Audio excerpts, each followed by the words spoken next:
திருச்சிற்றம்பலம்.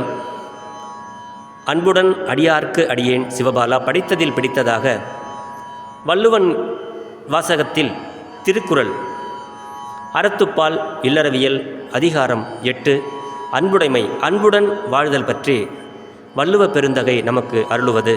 குறள் எண் 75. அன்புற்று அமர்ந்த வழக்கென்ப வையத்து இன்புற்றார் எய்தும் சிறப்பு. தெளிவுரை: இவ்வுலகில் இன்பமாக வாழ்பவரின் சிறப்புக்கு காரணம் அவர் அன்புடையவராக வாழ்வதுதான் என்கிறார் வள்ளுவ பெருந்தகை.